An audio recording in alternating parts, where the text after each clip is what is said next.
Welcome to Civics in a Year, the podcast that makes civic literacy fast, accessible, and surprisingly engaging.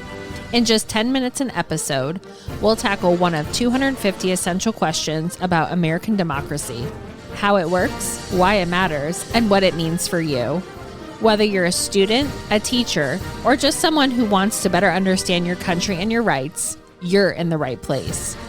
Civics in a Year is powered by the Civic Literacy Curriculum from the Center for American Civics and is produced in partnership with the School of Civic and Economic Thought and Leadership at Arizona State University.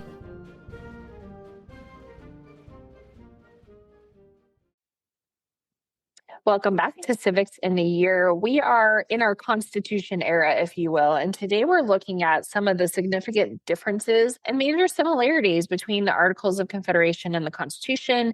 If you are not familiar with the Articles of Confederation, the episode right before this, episode 62, Dr. Beinberg goes into what they were, why they didn't work, and we have Dr. Beienberg back today to kind of talk about this. So Dr. Beienberg, can you walk us through differences, similarities between the Articles of Confederation and our Constitution? Right. So I always go back to what's probably my Federalist paper, Federalist 39, but it sort of articulates a lot of these sort of basic issues.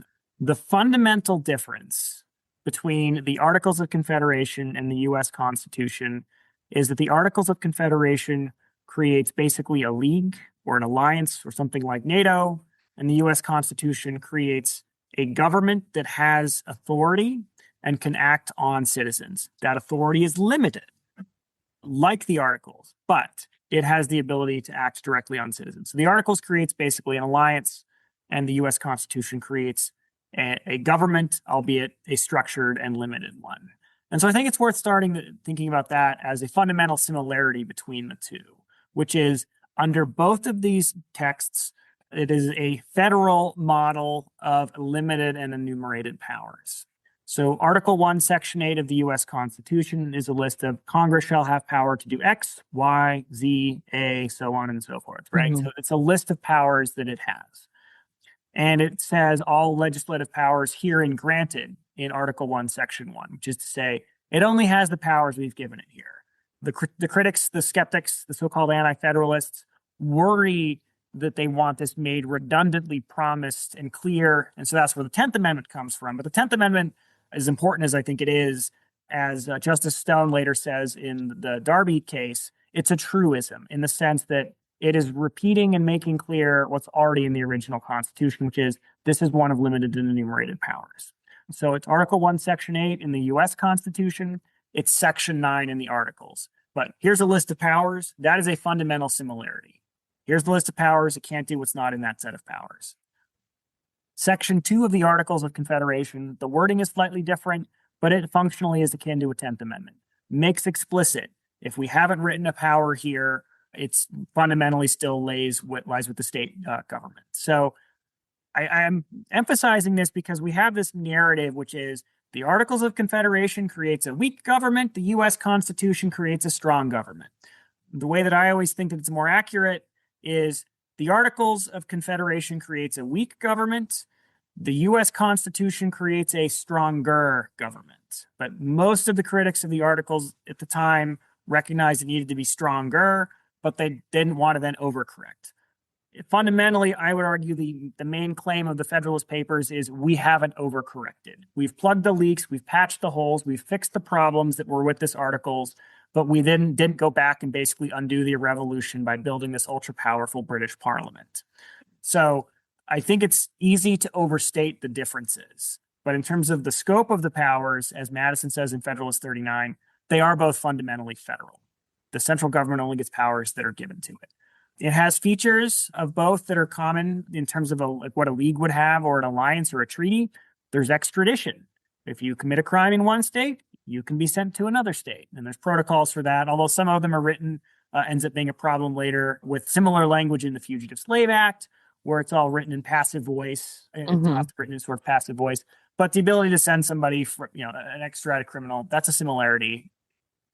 Representation by state exists in both the Articles of Confederation and in part of the U.S. Constitution. So the Senate, is basically representing the states as states. Each state gets an equal number. That's a little different insofar as they get two fixed members versus sort of pick however many you want, not literally however many you want, but pick within a range in the articles, and then decide amongst yourselves. But that's similar. So the Senate, its allocation is, I would say, conceptually similar to the Articles of Confederation. There are some limits on state foreign policy in the Articles of Confederation as well. Strikingly, actually, some of these get softened in the U.S. Constitution. If you look through all the nuances of like when the states can buy ships and whatnot, there are some places they actually get a little more maneuvering room. But fundamentally, just to sort of preview one of the differences, the U.S. Constitution can enforce treaties. So if the states are actually breaking a treaty, there's an enforcement mechanism. But in terms of the explicit list of bans, that's kind of similar in both of them. So there are others, but I would say that those are the main ones. The dissimilarities, the fundamental one is that the Articles of Confederation has no ability to enforce its own laws.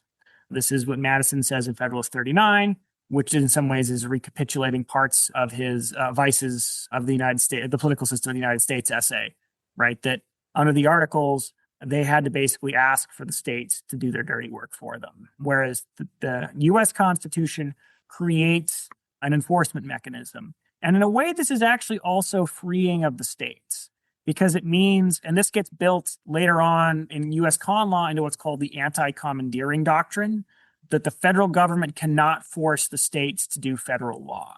So if you're a state official, right, into the old Articles model, or if you're able to commandeer the states, right, quite reasonably, you could be a state legislator or a state, a sheriff in a local county or something, and you're being given instructions from the feds, and you're going to take the heat for something that a government half a country away did.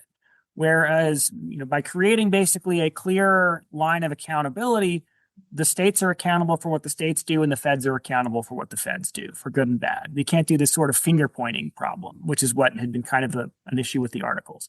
So that means that we have an independent executive, which the Articles basically didn't have.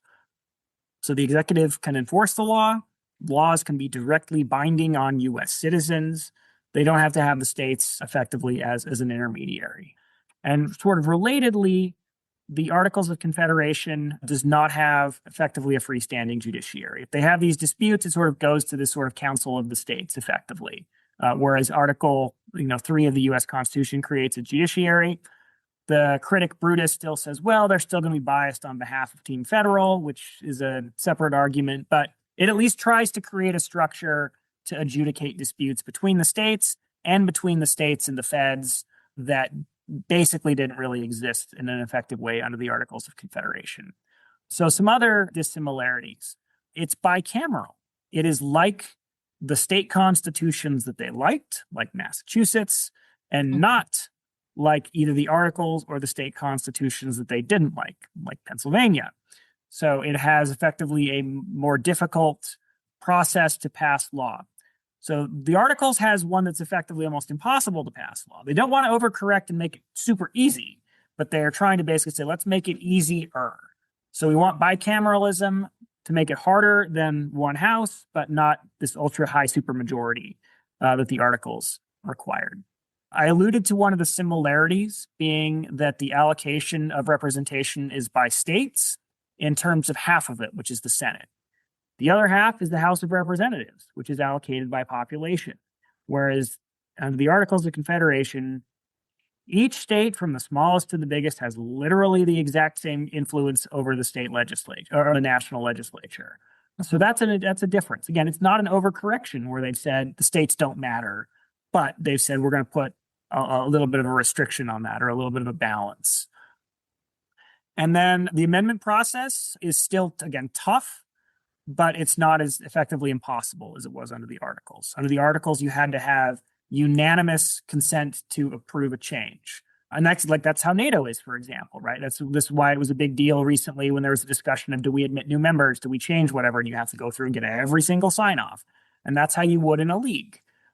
But at the same time, the amendment process in Article 5 still requires a supermajority, right? It's still of the states. It still wants to make sure that basically there's broad buy-in among the states as states and not just a couple of the big states pushing everybody else around. So again, it's this idea of moving toward a balance in the U.S. Constitution. We care about federalism, but we're not pure federalists in the amendment process. Another one that's a dissimilarity that was one that Madison and many of the other critics get quite upset about is that the states had their own currency-making authority. It was a concurrent power. Both the states and the feds could make money. The feds could say basically what the alloy had to be. You couldn't say, oh, here's $1 of silver and it's all nickel. The Articles of Confederation could stop that, but they still could create their own coins and their own paper. And the U.S. Constitution makes the currency making exclusively in the hands of the federal government. So that's a shift. Another one that I think is an important dissimilarity in a sense, Madison in Federalist 45, which is one of my other favorite Federalist papers, is talking about the differences in powers between the Articles and the U.S. Constitution. He says, look, we still fundamentally have a limited enumerated set of powers. Madison says the main difference, as we've been talking about, is that it can now enforce its own laws. But he says the one major change we've done to the scope of the powers is we have added a commerce power to put down trade wars. Now, Madison observes in Federalist 45 and says, effectively, look, these anti-federalist crazies are complaining about all kinds of stupid stuff, but they don't even seem like they're complaining that much about this one, so we can settle down about that. I would suggest, perhaps gently, that observation that they're not getting that worked up about the commerce power getting added maybe should counsel how we interpret that, whereas the Commerce Clause, as we'll talk about in a subsequent podcast, ends up being a major engine of policy and constitutional disagreements. That would have been baffling to Madison and others who thought this is just like, look, let's just stop the trade wars between the states. Let's make that one of our shifts from the Articles to the U.S. Constitution. So at a fundamental level, the shift of the Articles to the U.S. Constitution is one between a league to a real government, but it is still one of fundamentally federal and limited powers. But again, the Brits think this is crazy because it's weird theory. It's one that can enforce its own laws. So as Federalist 39 says, it is federal in its scope and national in its execution. And that this gives us effectively the best of both worlds. We can keep the parts that we liked of the Articles, and of which there are structurally several, but we can move away from the failures. And listeners, we do have an episode on Federalist 39 already available, and we will have an episode on Federalist 45 coming up soon. Dr. Beienberg, thank you so much. Thanks for joining us on another episode of Civics in a Year.